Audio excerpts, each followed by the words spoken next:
The content on this channel is for informational and educational purposes only. Please contact a professional when it comes to your financial needs. Whenever I see youngsters get online on social media platforms talking about how much they resent owning their home or purchasing a home only a year before, um, I kind of cringe. And it's not to make light of their situation. Um, it's in terms of this. Whenever you're trying to build generational wealth, owning property has to be part of that equation. If you are not paying for your own home, you're paying for somebody else's. And that's the bottom line. And you're getting no benefit out of it when you're renting. Every lease you sign, every lease term, you are giving away money in this thing called life for a year without any return whatsoever. You have to get out of the mindset that ownership is just for the wealthy. This is how you build wealth.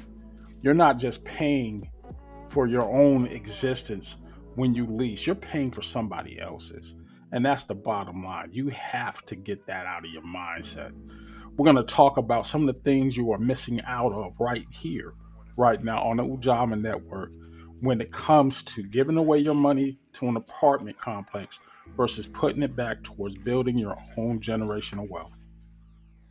For anyone advocating the benefits of apartment renting versus owning a home, I'm going to hit you with the great equalizer, and that's called equity.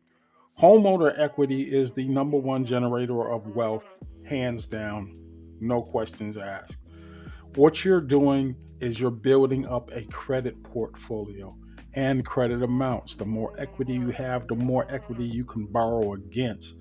It's like having a $200,000 credit card at your disposal as you're building that equity up.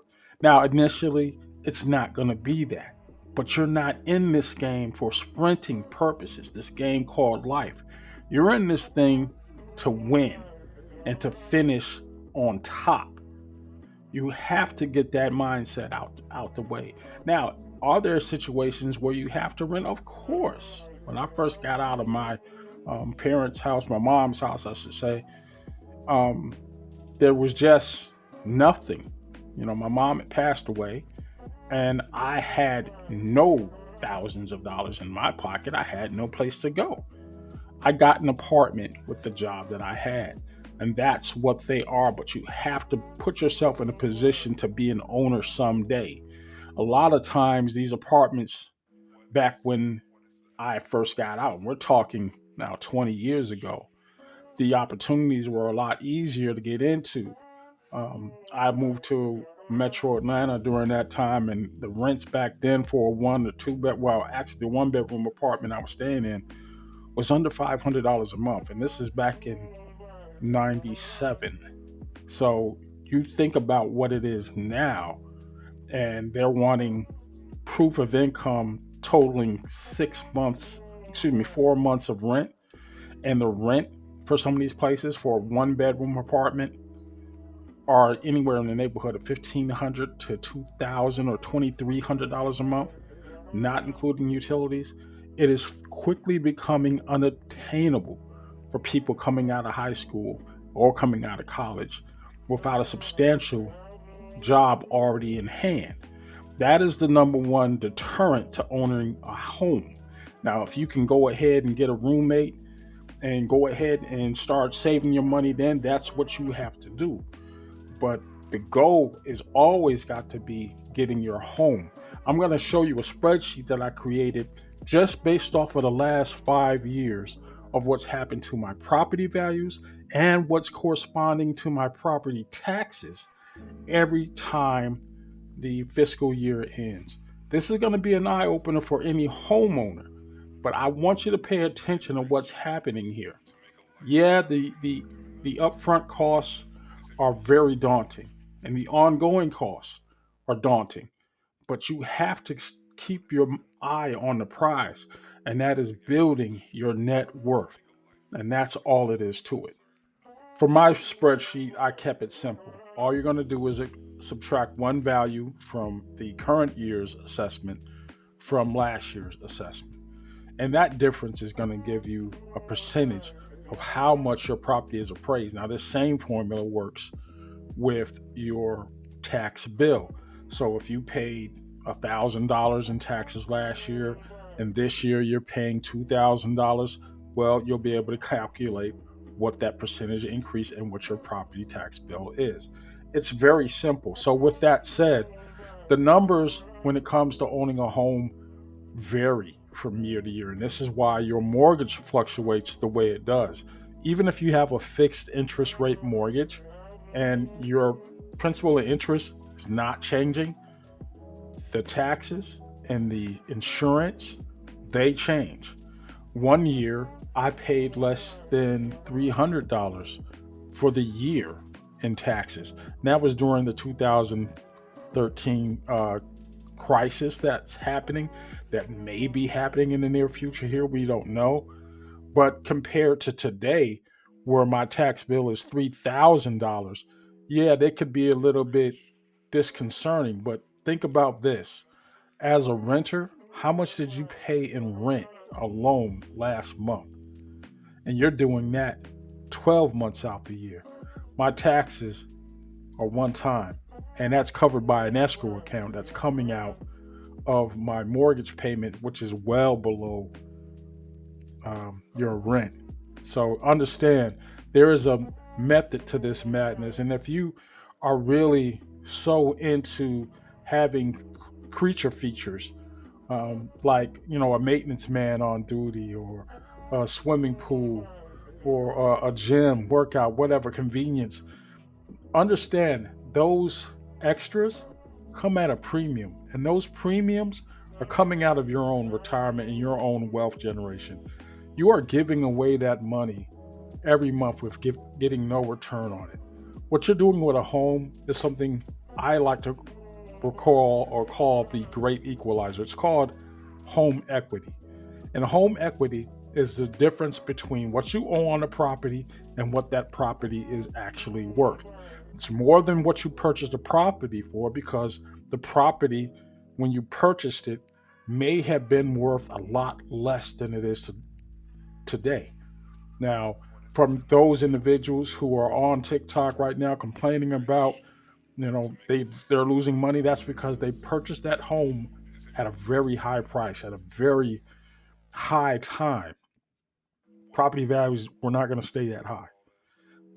Now that they're dropping in many areas of the country, they're seeing that equity that they thought they were going to have disappear. You don't own enough of that home to generate equity. Say you purchased that home for $300,000. Well, the property is only worth $250,000 6 months after you purchased it. So you're in the hole $50,000. And that's a daunting number. Now, let's say you are able to stay in that home. At one point in time, I was 170% upside down on my home. I couldn't get rid of it. No one wanted to buy this house. I couldn't sell it if I wanted to, and I'm glad I didn't. The reason being is because I would have been in such debt had I not been able to navigate my way out of that debt by maintaining the home, taking advantage of every program that was out there. There was an act while then Senator Kamala Harris had passed that saved our homes, literally. It allowed for some of these big mortgage brokers like Bank of America to kind of find a way out of all those homes they oversold. And what that ended up being was a $45,000 credit to me, meaning that the house that I purchased for $150,000, I now owned only 100 grand. Now, mind you, I had been paying my mortgage up until that point, and the bank got to keep all the interest it collected off of that original mortgage. But after it was reworked, I got $100,000. Immediately after that, the property values start to increase. Meanwhile, my principal and interest were going down. Now you flip the script to today. The home is worth double what I paid for it, and I owe less than 100 grand, which means there's neither 200 and $250,000 worth of equity in this home or any home in this situation. You don't have that as a renter. You could have been in that house or that apartment for 5 years. And if you miss a payment, 1 month, you're out. 2 months, definitely you're out. You have to make sure you have a place to live. Anything can happen in that apartment. And I'm not saying this as a deterrent because I rented it as a youngster myself. But the two things go hand in hand. Wealth creation, generational wealth creation, and owning property have to go hand in hand. You are not building generational wealth, or at least not building enough generational wealth, if you are continuing the cycle of giving your money away to other land owners. That is all I'm going to say about this topic. There is nothing else that you should have to hear to understand that if you're not renting, if you are renting, you are not owning. And if you are renting, you're giving your money away. Now, there are other situations, and I'm not here to try to tell people what situation is going to be best for them. Long run though, yeah, you got to have a house. Let's say a lot of people are facing that eviction. Where are you going to live? Mommy and daddy still held that house if you still have your parents. You want to move back in with your parents in the house that they own? Why didn't you take that time to try to build on your wealth and add to your family's generational wealth?